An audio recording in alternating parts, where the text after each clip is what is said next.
Shopify grows your business no matter how far or big you grow.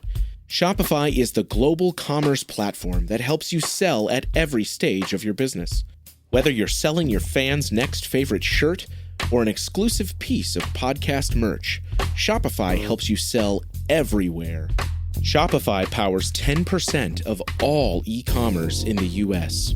Allbirds, Rothy's, Brooklinen, and millions of other entrepreneurs of every size across 175 countries. Plus, Shopify's award-winning help is there to support your success every step of the way. Because businesses that grow, grow with Shopify. Sign up for a $1 per month trial period at shopify.com/income, all lowercase. Go to shopify.com/income now to grow your business, no matter what stage you're in. The Presidencies of the United States is a proud member of the Evergreen Podcast Network.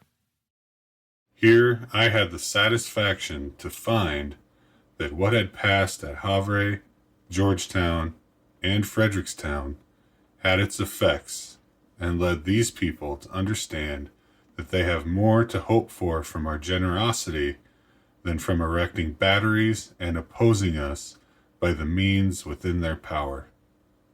British Admiral George Cockburn. It becomes the wisdom of the national legislature to keep in mind the true policy, or rather the indispensable obligation, of adapting its measures to the supposition that the only course to the happy event is in the vigorous employment of the resources of war. And painful as the reflection is, this duty is particularly enforced by the spirit and manner in which the war continues to be waged by the enemy, who, uninfluenced by the unvaried examples of humanity set them, are adding to the savage fury of it, on one frontier, a system of plunder and conflagration, on the other, equally forbidden by respect for national character and by the established rules of civilized warfare.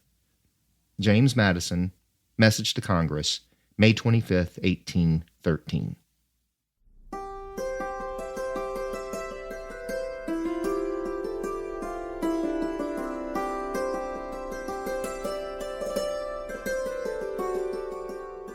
Ever since the British had set ablaze targets along the Chesapeake, including the towns of Havre de Grace, Georgetown, and Frederickstown in Maryland, and Hampton in Virginia in 1813, with the Americans able to do little to resist, denizens in the Bay Area worried that their town or city may be the next target.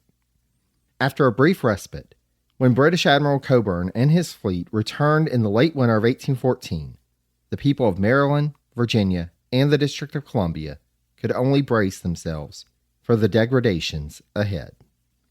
Before we get to that, though, I'd like to welcome you to the Presidencies of the United States.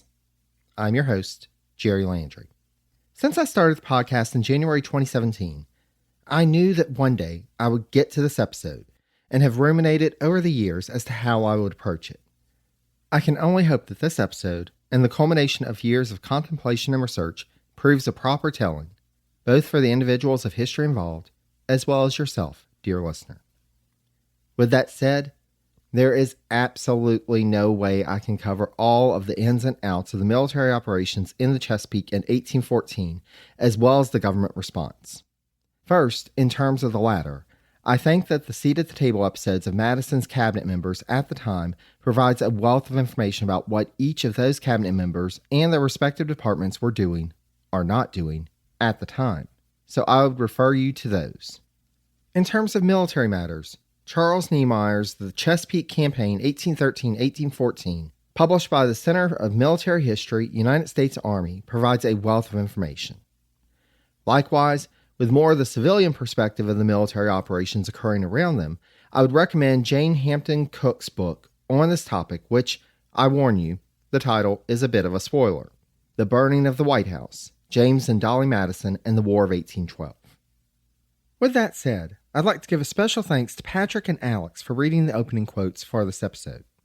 Patrick Murphy reached out a few months back to share how much he enjoys the podcast, and I invited him to read the Cockburn quote for this episode. Patrick lives in Rapid City, South Dakota with his wife and is a poet.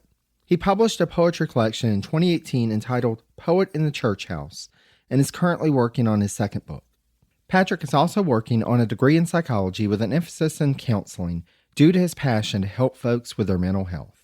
It has been fantastic to get to know Patrick, and I'm so thankful for his kind words and support of this podcast. Alex, in addition to being my co-host for the Vice Presidency Special Series, is also my better half and has been a supporter of my work with the podcast since we first discussed the idea. I cannot thank him enough for all of his encouragement and for listening all the times that I drone on about presidential and vice presidential history, whether we're recording or not. Je t'aime avec tout mon cœur, mon cher. I'd also like to take the opportunity to thank our two newest patrons, Alicia and Allison. How they came to be patrons reflects two different stories. Alicia is a longtime listener, while Allison is relatively new to the podcast. Both shared that they appreciate the level of detail and research that goes into my work with the podcast, and that it was a motivating factor in deciding to sign up as a patron.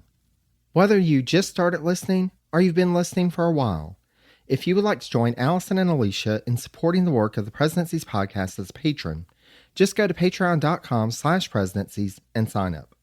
There are different levels of support starting at $1 per month, and each one comes with its own perks.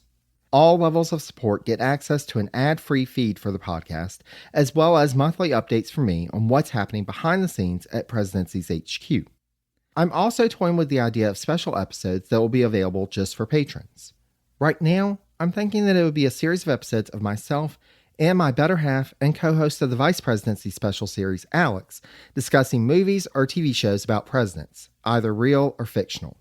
For our patrons, if that's something you'd be interested in, please reach out to me and let me know, and I'll keep everyone posted. Without further ado, after this brief message, let's get back to our narrative. I'm Ken Harbaugh, host of Burn the Boats from Evergreen Podcasts. I interview political leaders and influencers, folks like award-winning journalist Soledad O'Brien and conservative columnist Bill Kristol, about the choices they confront when failure is not an option. I won't agree with everyone I talk to, but I respect anyone who believes in something enough to risk everything for it. Because history belongs to those willing to burn the boats. Episodes are out every other week wherever you get your podcasts. When we left off in our last narrative episode, a new British commander took charge of the North American fleet, Vice Admiral Sir Alexander Cochrane, and was in agreement with his subordinate, Admiral George Cockburn, that in addition to continuing to encourage enslaved individuals in the Chesapeake to join the British service, they should plan an attack on the American capital city, Washington, D.C. While Cockburn supervised the construction of a new fortification dubbed Fort Albion on Tangier Island in Chesapeake Bay to receive the enslaved individuals who would soon be seeking their freedom, Cochrane on April 2, 1814, issued a proclamation aimed at those enslaved, promising them the, quote, choice of either entering into His Majesty's sea or land forces, or of being sent as free settlers to the British possessions in North America or the West Indies, if they sought their freedom.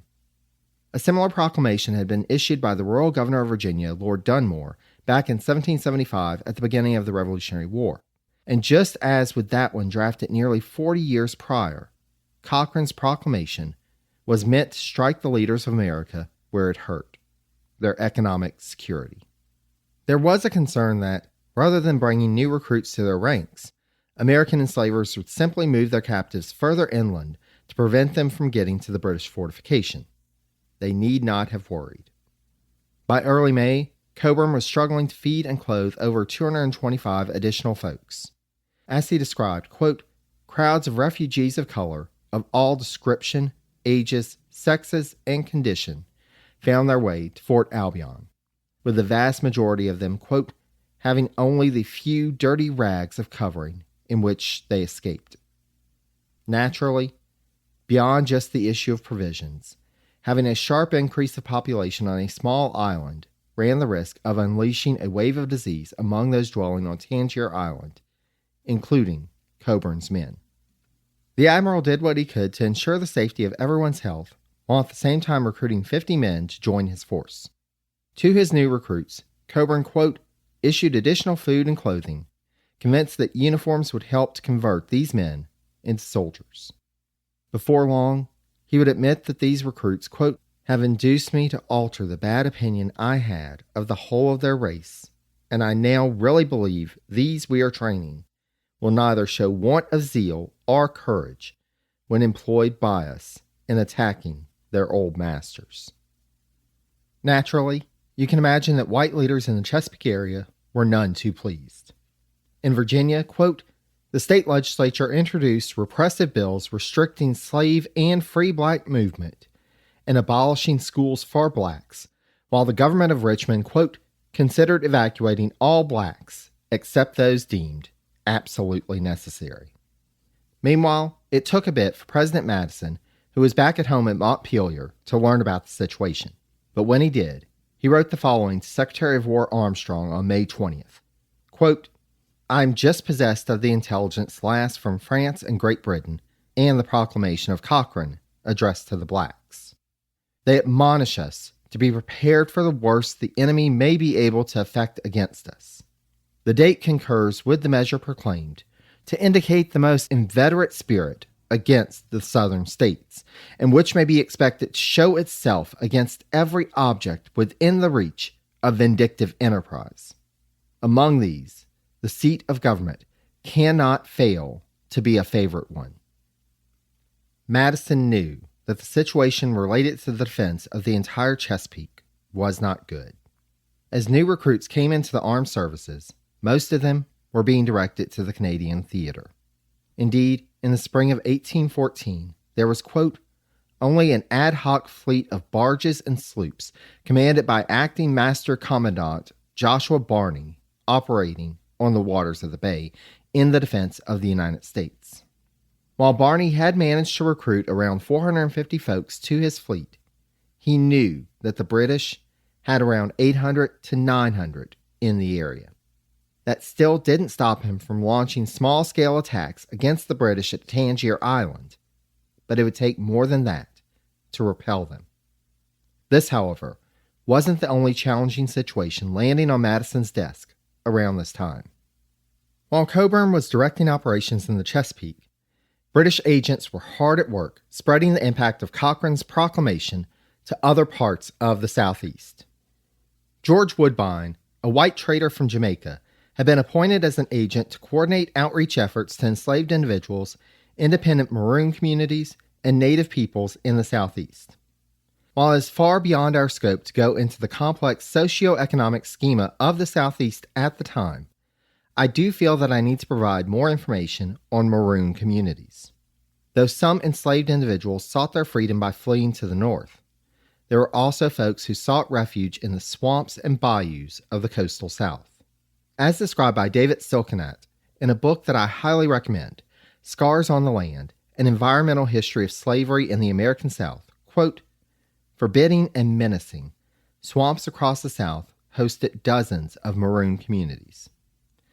Ranging in size from less than a dozen individuals to settlements numbering in the hundreds, these communities took advantage of the ecological defenses that swamps created. The terrain made searching the swamp upon horseback nearly impossible, and the density of vegetation hid maroons from interlopers and provided defensible positions in case of attack. These maroon communities demonstrated an alternative to chattel bondage. African American communities living apart but not entirely divorced from the broader slave society. Some maroon communities survived for generations, shielded and nurtured by the swamp. With that said, let's return to the British in the Southeast. While firming up the blockade of the Low Country coast that April, British sailors also made sure to circulate copies of Cochrane's proclamation in the area. As the British rounded the Florida Peninsula to enter the Gulf of Mexico, so too did they carry copies of the proclamation, which were then spread as far as Tennessee and Louisiana. With British forces, including Woodbine, landing in what remained of Spanish West Florida in order to coordinate with native peoples in the area, they found that enslaved individuals seeking their freedom flocked to West Florida, just as they did at Fort Albion. Woodbine reported by May that a force of nearly 200 black men had aligned with the Red Sticks, intending to prosecute war against the Americans. If all of this wasn't bad enough, President Madison also learned that he was losing one of the few able commanders in the service at the time. As discussed last episode, the tension between Secretary of War John Armstrong and General William Henry Harrison had been building since Harrison's victory at the Battle of the Thames. Calls were increasing in early 1814 for someone to be named as the Commander-in-Chief of the Armed Forces, but with it still being months away from Jackson's victory at Horseshoe Bend, Wilkinson court-martialed, and Dearborn and Hampton gone from the service, there was only one other person who remained as a contender. Well, unless you count Armstrong and his rival, Secretary of State James Monroe, who, due to their presence in Washington, canceled each other out in terms of seeking political support for their being named to the post. No, Harrison was the only one who remained, and there was no way Armstrong was going to let Harrison be appointed to such a prestigious position. He'd rather not have anyone in the post than Harrison, so he put that idea back in the drawer. Instead, he started promoting a slew of younger commanders to the rank of general. Meanwhile, back out in the field, Harrison grew increasingly frustrated.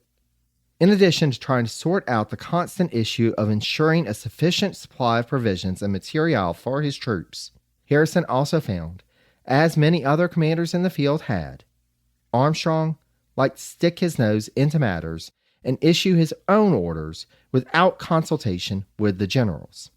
Harrison would issue an order to one of his subordinates to move troops into position, only to learn shortly after that Armstrong had countermanded his order and redirected them. It was clear to Harrison that Armstrong was doing everything he could to sideline him, and the general wrote to Tennessee Governor Isaac Shelby that, quote, "I believe the Secretary of War is not my friend."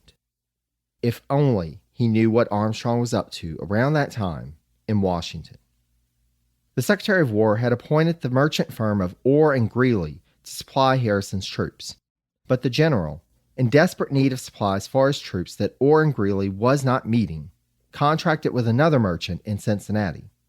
Learning of this from Orr, Armstrong brought accusations up to Congress against Harrison that he had, without permission, contracted, quote, for army supplies that had been represented as exorbitant. Basically, the Secretary accused Harrison of trying to defraud the government to the benefit of a friend. The House of Representatives appointed a special committee of inquiry, but as there was no time to actually get a reply from Harrison to get his side of the story prior to their issuing their findings on April 9th, you will not be surprised to hear that it concluded that Harrison's actions were, quote, highly prejudicial to the public interest and injurious to the rights of individuals. The report did not name Harrison or any other officers directly, but made a vague pronouncement that Armstrong then used to draft new orders to Harrison, quote, requiring him to submit a full accounting of all purchases by commissaries. Further employment of special commissaries was forbidden. By early May, the writing was on the wall, so on May 11th, Harrison wrote out his resignation letter to Armstrong. He also wrote a letter to Madison to explain himself. While one has to imagine that there was a temptation to throw Armstrong under the bus, Harrison instead wrote the following, quote, this measure has not been determined on without a reference to all the motives which should influence a citizen who is sincerely attached to the honor and interest of his country, who believes that the war in which we are engaged is just and necessary, and that the crisis requires the sacrifice of every private consideration which should stand in opposition to the public good. But after giving the subject the most mature consideration, I am perfectly convinced that my retiring from the Army is as compatible to the claims of patriotism as with those of my family and a proper regard to my own feelings and honor. I have no other motive for writing this letter than to assure you that my resignation was not produced by any diminution of the interest which I've always felt for the success of your administration, or of respect and attachment to your person. The former can only take place when I forget the Republican principles in which I have been educated, and the latter when I shall cease to regard those which must govern every honest man who is conscious of favors that it will never be in his power to repay. With that, though, one of the few commanders to actually win against the British and who was able to re-secure the Old Northwest following the disastrous surrender of Detroit, was out of military service. Unfortunately, it took a bit for Harrison's letter to reach Madison at Montpelier, and when it did, he admitted later that he wanted to do something to prevent Harrison's resignation. By that time, though, Armstrong had already given Harrison's commission to another commander. Madison had given Armstrong rather free rein in his management of the War Department to that point, but he was none too pleased when he learned from reading in the National Intelligencer in May 1814 that 4 regiments had been consolidated into 2, and Armstrong had decided which officers to retain without consulting with or even informing Madison. The initial news of Harrison's resignation came from Armstrong, and at that point, the two had been discussing giving Andrew Jackson a commission in the regular army. Madison suggested that he could be given Harrison's Major General commission rather than going through with their initial plan of commissioning Jackson as a brigadier general and giving him a brevet or in-the-field commission as a major general. However, in his letter to Armstrong on the matter on May 24th, the president wrote that, quote, "I suspend a final decision, however, till I see you, which will be in 2 or 3 days after the arrival of this letter." Imagine Madison's surprise when he arrived in Washington to learn not only that Armstrong had accepted Harrison's resignation without confirmation from him, but had already appointed Jackson as a major general. As spring gave way to summer, the frustration with Armstrong grew. The general of the Washington militia, John Peter Van Ness, had approached his fellow New Yorker Armstrong on numerous occasions, urging him to bolster the defense of the capital city. And in the late spring, early summer of 1814, Van Ness tried again to get Armstrong's support for a preparedness plan, but to no avail. Civic and business leaders likewise approached the War Secretary on the matter, with a group of bankers in the spring even offering a $200,000 loan for the purpose of defending Washington. Still, Armstrong demurred, assuring everyone that Baltimore was a more likely target than the nation's capital. Meanwhile, the president got word from his former private secretary, Isaac Coles, that Armstrong had passed him over for a promotion after giving public assurances of his support for Coles' promotion.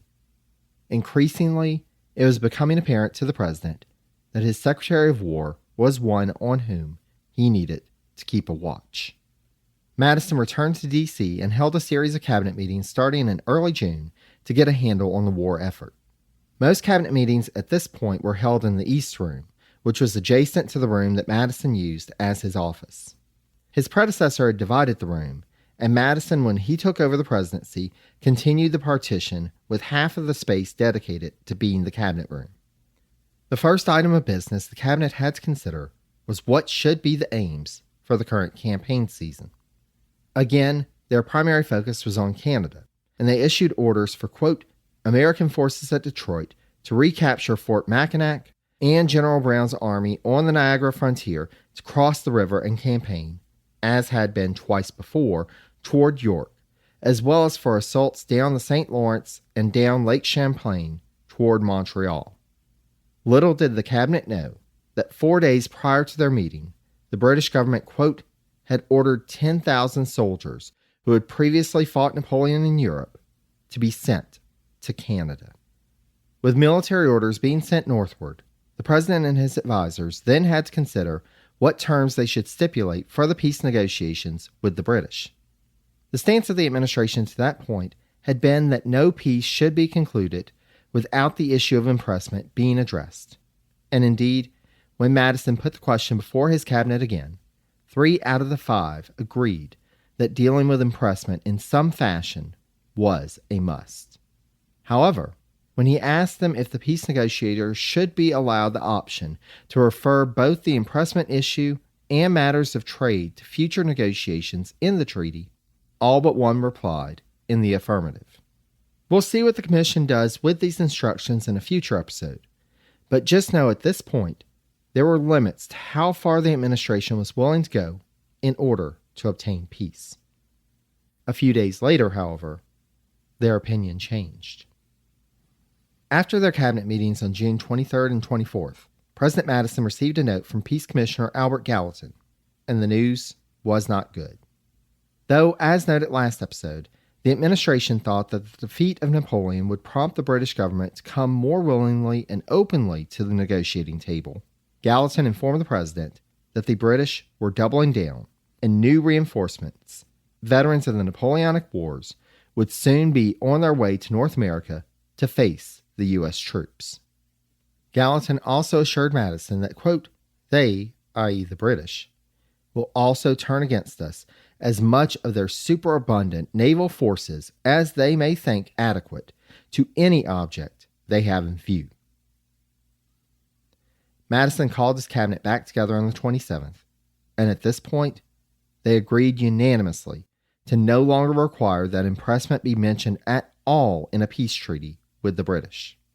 It was clear that they were in no position to demand anything, and they could only hope that the British would have second thoughts and seek an honest peace rather than to continue to beat the drums of war. Given the news that tons of battle-hardened soldiers and naval vessels were soon to be on their way, the president began to look at matters closer to home, and on July 1st called his cabinet together to discuss the defense of Washington, D.C. Armstrong reported that he felt the current estimated force of 3,500 in the area was enough to defend the capital, which, of course, he didn't feel would be the target of a British assault anyway, but the president and other cabinet members disagreed. Madison issued an order for, quote, 10,000 militia to be designated and held in readiness. He also authorized the creation of the new 10th Military District to take charge of military operations in the Potomac region. The man appointed to command that district was Brigadier General William Winder, the nephew of the Federalist Governor of Maryland, who had only recently returned to the U.S. as part of a prisoner exchange after being taken into British custody in June 1813 in Canada. As Armstrong disagreed with these measures being taken, he decided that he would do nothing to aid Winder or the standing up of his force. That's right. The Secretary of War, who had traveled all the way to upstate New York in order to interfere with the work of commanders in the field in the past, now did not feel that he should lift a finger to do anything with matters of military preparedness and the defense of the nation's capital happening right on his front doorstep.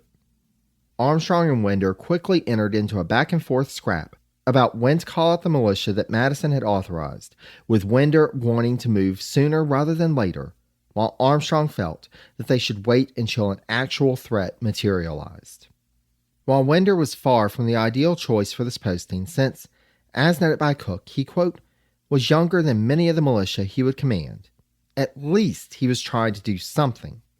Still, though Madison saw the need for preparedness, he ultimately acquiesced to Armstrong's concerns about the cost of calling up the militia too soon at a time when the federal government's coffers were nearly empty and loans were increasingly difficult to obtain. Meanwhile, British Admiral Cockburn wrote on July 17th to his superior, Admiral Cochrane, that, quote, it is quite impossible for any country to be in a more unfit state for war than this, i.e. the U.S., now is. In this letter, he recommended that the British force land at Benedict, Maryland, near the mouth of the Potomac, and after, quote, taking advantage of the rich countryside for obtaining supplies and horses, proceed along 45 miles to Washington. Cochrane, meanwhile, wrote to all British commanders in North America that, quote, you are hereby authorized and directed to destroy and lay waste such towns and districts upon the coast as you may find assailable. Cochrane was ready to escalate the conflict to a state of total war. Secretary of State Monroe, realizing the danger with British naval forces operating out of the Chesapeake, approached President Madison about writing an editorial to be published in the National Intelligencer, the administration's newspaper in Washington, warning folks about the threat of an invasion of D.C. Madison would not agree to such a move on the advice of Secretary of the Treasury George Campbell, who was working to put forward a new $6 million bond issue and was afraid that news of an impending invasion might hamper efforts to get investors to buy bonds. Ultimately, withholding information from the public didn't help, as the bond was only a third subscribed by the end of July. The pressure was definitely on for the administration, as documented by First Lady Dolly Madison at the end of July, when she wrote to Hannah Gallatin that Washington had been, quote, in a state of perturbation for a long time. The depredations of the enemy approaching within 20 miles of the city and the disaffected making incessant difficulties for the government. Such a place as this has become, I cannot describe it. I wish, for my part, we were at Philadelphia. The people here do not deserve that I should prefer it. Among other exclamations and threats, they say that if Mr. Madison attempts to move from this house in case of an attack, they will stop him, and that he shall fall with it. I am not the least alarmed at these things, but entirely disgusted, and determined to stay with him. Meanwhile, the British fleet appeared on the Patuxent River. Winder called up 3 militia companies and dispatched them, but by that point, the British were reorganizing their efforts. Admiral Cockburn sent one part of his fleet towards Baltimore, while the other, which he led, went to the mouth of the Potomac. He left a few ships on the Patuxent, but by dividing his fleet, Cockburn wanted to keep the Americans wondering about what his ultimate plan was. The British meanwhile launched attacks on minor targets, setting aflame the villages of Huntingtown and Prince Frederick in Maryland, and Nominee Church and Kinsale in Virginia. Hundreds of enslaved individuals approached the British raiders in a bid for freedom during these attacks. Around this time, the president had finally had enough of Armstrong's antics. In early August, Armstrong publicized a list of officers for brevet promotion prior to Madison doing the final sign-off on the list. And so, on August 4th, the president sent a terse note to Armstrong asserting that, quote, the Secretary of War will not in future permit commissions to be filled up in the office until it be ascertained that the appointments are approved. By the 13th, Madison decided that he had to go a bit further and sent Armstrong an official letter of reprimand. The president wrote, quote, on viewing the course which the proceedings of the War Department have not unfrequently taken, I find that I owe it to my own responsibility, as well as to other considerations, to make some remarks on the relations in which the head of the department stands to the president, and to lay down some rules for conducting the business of the department, which are dictated by the nature of those relations. Madison was ready to get a handle on War Department business, but unfortunately, the president would soon learn that it was too little, too late. The day after Madison sent the reprimand to Armstrong, Admiral Cochrane arrived at the mouth of the Potomac River aboard his flagship to confer with Cockburn about upcoming operations in the Chesapeake. Though Cochrane had initially been in favor of the plan to strike Washington, when Cockburn talked through the operation again, he found his superior cooling to the idea. Cochrane had received orders from the British Admiralty that, while he was given leeway to choose the targets to attack, British forces should stay close to their ships, quote, as it will rarely, if ever, be necessary to advance so far into the country as to risk its power of retreating to its embarkation. Cockburn pushed back and worked to convince Cochrane, as well as British Major General Robert Ross, who would be leading the ground troops in the operation, that they should continue to pursue the plan to attack Washington, but agreed to deal with Master Commandant Joshua Barney's flotilla in the Patuxent River first, before they came to a final decision on the invasion of Washington. In the meantime, as the fleet got into position to proceed up the river, Cockburn was able to get Ross to the side and found that he was amenable to the idea of invading the American capital, and Cockburn was able to convince him and Cochrane to land a force at Benedict, Maryland, which, quote, would simultaneously threaten Washington, Annapolis, and Baltimore, thus fixing the militia in their local areas and allowing the British to deal with American defenses piecemeal. Thus, in the middle of the night on August 19th, a British force disembarked at Benedict, while Cochrane and the fleet proceeded up the Patuxent to take on Barney's force near Nottingham. The land force marched up along the river parallel to the fleet's progress, and late on the 21st, they arrived. The next day, the flotilla was attacked, and 16 ships were destroyed, while one was captured by the British. Naturally, this action had not escaped the notice of the administration. Knowing that the British were in the region of the Potomac and realizing that intelligence was needed to plan accordingly, rather than rely on secondhand information, Secretary of State James Monroe decided to take stock of the situation personally and rode out with a troop of cavalry on August 18th to survey the British force. When he finally found them in Benedict the day after their landing, Monroe in his observations estimated that the British had, quote, around 6,000 men and nearly 24 ships. Without a trained professional intelligence service, the Secretary of State and his small band became the primary source of information for the administration and military forces in the region, and they worked to keep up their reconnaissance. Finally realizing that the British were likely to make their way to Washington through Bladensburg, Monroe joined up with General Tobias Stansbury and his force of 3,500 Maryland militia stationed there while they waited for General Winder to join them. Winder had initially vacillated on how much militia to call up, but with Van Ness urging him to call up the entire D.C. division, the general agreed.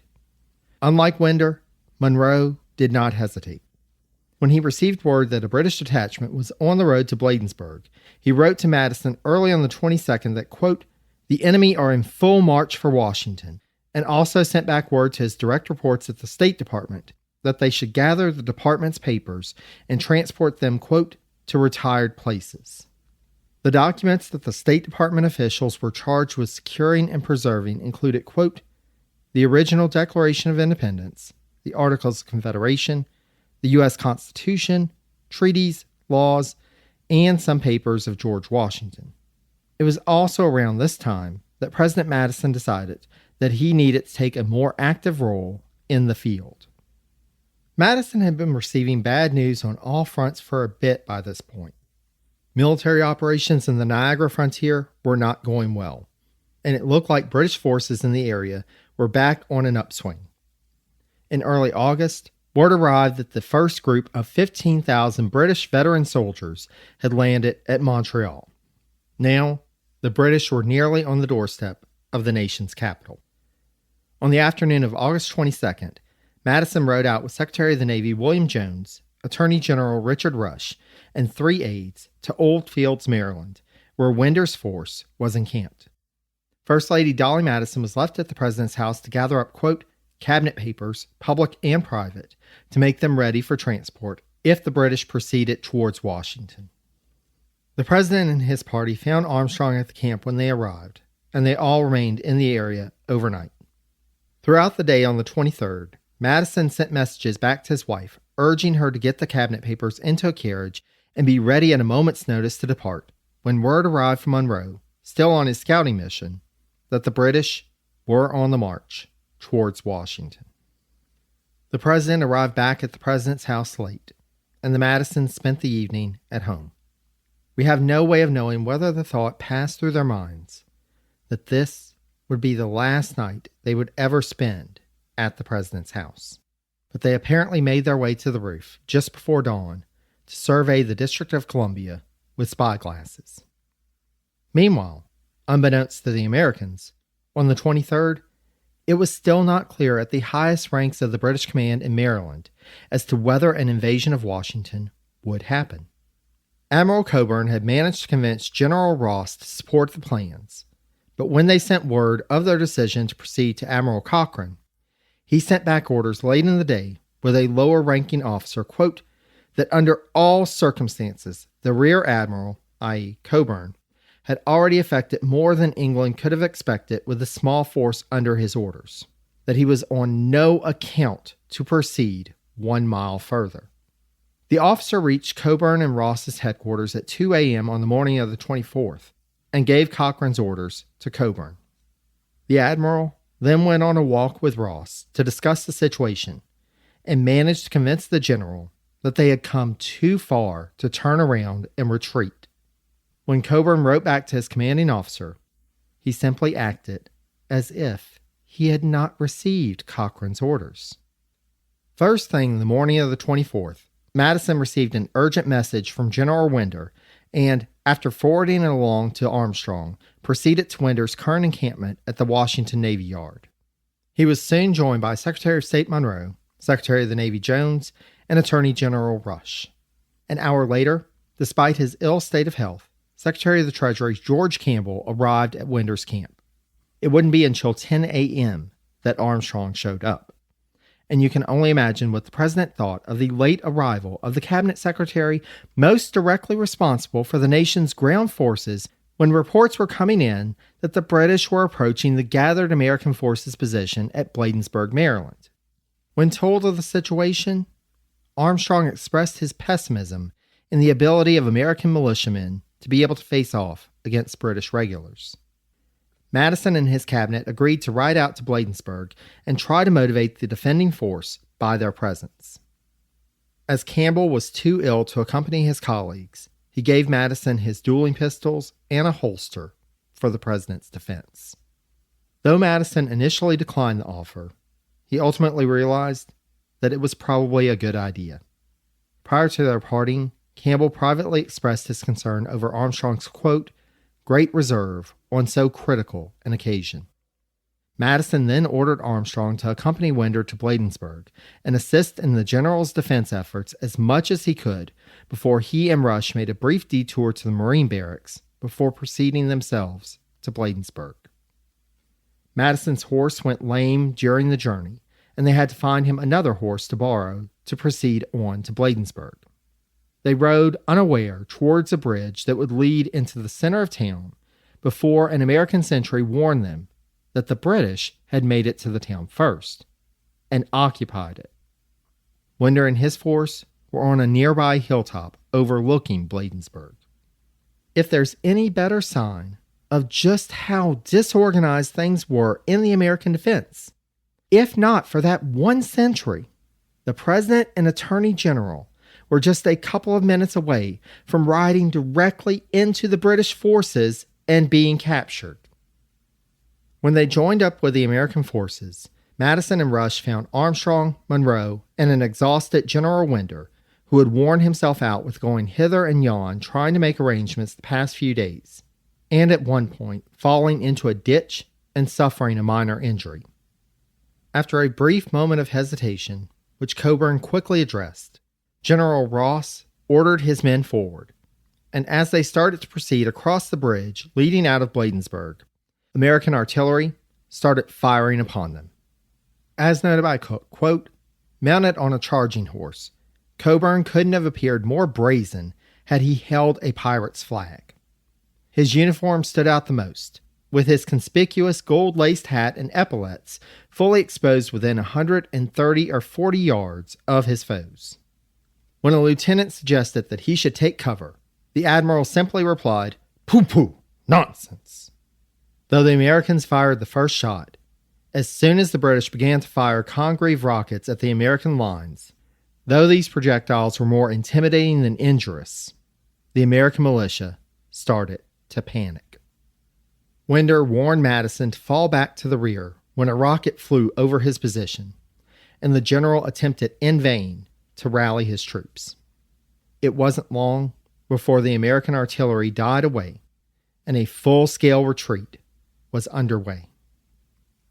Rather than going back to Washington, Madison and Rush left the battlefield on the road to Georgetown as he sent word via a free black man in Madison's service, James Smith, to Dolly Madison back at the president's house to flee the capital city. Dolly had been watching and waiting all day. She had heard the cannon fire in the distance and went up to the roof with her spyglass when she could to see what she could see. But ultimately, Dolly could only proceed on with her duties around the household, including getting things ready for a dinner they planned to host that evening. The mayor of Washington, James Blake, stopped by and urged the president's wife to leave the city, but Dolly refused to go. She did make arrangements for, quote, a good amount of silver, cabinet papers, books, and a small clock to be transported out of the city, and, though the details are disputed, Mrs. Madison made arrangements for Gilbert Stuart's portrait of George Washington to be preserved. As for herself, Dolly intended to wait for word from her husband before she made a move. Smith finally arrived at the president's house and shouted, "Clear out! Clear out!" General Armstrong has ordered a retreat. With the British 2 hours away, Dolly gathered up what silverware she could and walked out of the front door of the president's house to an uncertain future. Little did Dolly know that she would not be the last Madison at the president's house prior to the arrival of the British. Though the president had instructed his wife to meet him at Bellevue, Colonel Charles Carroll's home in Georgetown, Madison had instead backtracked to return to the president's house, only to find that Mrs. Madison had followed his instructions and evacuated. Madison, Rush, and General John Mason paused for a moment to catch their breath before they decided to cross the Potomac River into Virginia, sending word for Dolly, Eleanor Jones, the wife of the Navy Secretary, and the rest of the Jones family to join them in Virginia. In all the confusion between the members of the administration and their families, as described by historian Virginia Moore, various, quote, groups were searching for each other in a growing and terrible darkness. Admiral Cockburn had been bragging for years about his intention to pay Mrs. Madison a visit, and finally, accompanied by 200 men, quote, including many slaves turned into British fighters in hopes of becoming free, he rode into Washington, D.C. as the afternoon transitioned to evening. General Ross sent a soldier out with a white flag to start negotiations with the American government, but before long, the British found themselves under attack from patriotic citizens of the district. Ross's horse was shot and killed, and the patience of the British was at an end. They drove off the attackers and set ablaze the homes from which they were firing. After that, they made their way to Capitol Hill. As described by Cook, quote, the three-storied Capitol consisted of two independent wings. The Senate wing was on the north, the House on the south. Connecting them in the middle was a covered wooden walkway. The building housing the legislative branch of government was far from complete, and one of the British officers on hand described it as, quote, an unfinished but beautifully arranged building. The British forces did a walkthrough of the building, identifying the Library of Congress as something that would be useful in their ultimate plans for the Capitol. Admiral Cockburn took a moment to sit in the chair of the Speaker of the House in that chamber and ask his men, who had positioned themselves in the representative seats, quote, shall this harbor of Yankee democracy be burned? The motion carried unanimously.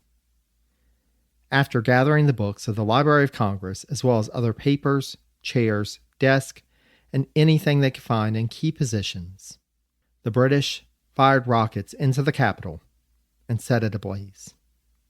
Admiral Cockburn then mounted his horse and rode down Pennsylvania Avenue towards the president's house, stopping at Mrs. Suter's tavern to demand that she prepare a dinner for them to have upon their return. Some of Ross's and Cockburn's men stayed outside to set up the, quote, rockets or fiery poles, while the commanders and some of their men entered the president's house to look around. Given that the dining room had already been set up for the dinner party that was supposed to happen that evening, with food and wine already out and ready, Cockburn ordered the officers to sit and eat. They were joined by a local bookseller who was also a U.S. government contractor for printing, who Cockburn had captured during the invasion. The British admiral forced the young man, quote, to make a toast and drink to Jimmy's, i.e. Madison's, health. Then Cockburn and the other men began to take mementos to remember the moment, with the admiral choosing, quote, a cushion from what he concluded was Mrs. Madison's chair, which he said would, quote, remind him of Mrs. Madison's seat. Double entendre intended. Looters had already made a first pass at the house prior to the British arriving, but some British officers found some miniatures of Dolly Madison to take, while others opted for Madison's dress sword and the president's medicine chest. Then, they found whatever flammable materials, including furniture, to pile in rooms throughout the house, and, after dousing them with lamp oil, walked out to watch, quote, as 50 sailors and Marines surrounded the house. Each man carried a long pole that held a ball of oily rags about the size of a plate at the end of it, and stood in front of a broken window or door. After each of the men had lit the end of his pole, the pyrotechnic commander gave the order, fire. Soon enough, the president's house was in flames, and the British returned to Mrs. Sutter's boarding house to resume their dinner. British forces continued to roam through the capital throughout the evening, setting government buildings ablaze, while Cockburn made his headquarters on Capitol Hill. The next morning, which started out rainy, the British admiral returned to the offices of the National Intelligencer newspaper, which he had promised ladies who had appealed to him not to destroy. Apparently, he had had a change of heart in the evening, for that morning, Cockburn ordered that building as well to be set ablaze. Ross and Cockburn also received a delegation of residents from Alexandria on the other side of the Potomac, who offered to surrender their town if the British would not destroy it, to which the British commanders agreed. This, however, was the apex of the invasion, for the rain started to intensify. One of the British officers on hand later wrote that, quote, "About noon, one of the severest squalls, or more properly speaking, tornadoes, which I ever witnessed, passed over Washington. Trees were uprooted, roofs sustained damage. A British officer was killed when the wind blew him off of his horse." With this turn of events, Ross ordered a retreat. As the British started their march back to their ships, Admiral Cockburn supposedly remarked to a woman watching their departure, quote, "Great God, madam, is this the kind of storm to which you are accustomed in this infernal country?" She replied, "No, sir. This is a special interposition of Providence to drive our enemies from our city." With that last quip, the time has come for us to part ways. But I hope that you will join me on the next episode of the narrative series, where we'll explore the aftermath of the burning of Washington and catch up with President Madison and his government, which had been scattered to the winds. Special thanks again to Patrick and Alex for providing the intro quotes for this episode. And be sure to check out Patrick's published poetry collection, Poet in the Church House. I'll have a link to it on the page for this episode on the website at presidenciespodcast.com. Thanks to Christian for his audio editing work on this episode. If you'd like to enlist Christian services for your audio editing needs, just go to yourpodcastpal.com to find out more about how he can help to take your podcast to the next level. Thanks so much also to Allison and Alicia for becoming patrons of the podcast. And if you'd like to help support the podcast on a regular basis, just go to patreon.com/presidencies to sign up for as little as $1 per month. That will get you access to an ad-free feed, monthly behind-the-scenes updates from Presidencies HQ, and much more. I'm so grateful for the support of all of our patrons. Their support helps to fund research materials, equipment, and other fees associated with producing the podcast. It's through their generosity that this podcast remains available for free to all of you. If you'd like to make a one-time donation, just go to buymeacoffee.com/presidencies, where you can buy me a cup of coffee, or 2, or 3, to keep me good and caffeinated. If you'd rather not support the podcast monetarily at this time, just taking a moment to leave a rating and review on Apple Podcast, Podchaser, or Spotify is a great help in getting the word out there on why other folks should be listening to the Presidencies podcast. You can also leave a rating and review, find my research wish list, see sources used for this episode, listen to past episodes of the podcast, and check out resources for learning more about all of the presidents at the website, which is presidenciespodcast.com. If you'd like to reach out to me, you can send me an email at presidenciespodcast@gmail.com. I'm also available on social media if you're not connected with me there already. I can be found on Facebook, Mastodon, and Blue Sky as Presidencies, on the formerly known as Twitter at Presidencies89, and on Instagram and Threads at Presidencies Podcast. Last, but certainly not least, I cannot thank you enough for listening. Though we're drawing close to the end, there's still a few more twists and turns to come in the Madison Presidency series, so stay tuned. Until next time, stay safe and healthy, be kind to one another, and take care, dear friends.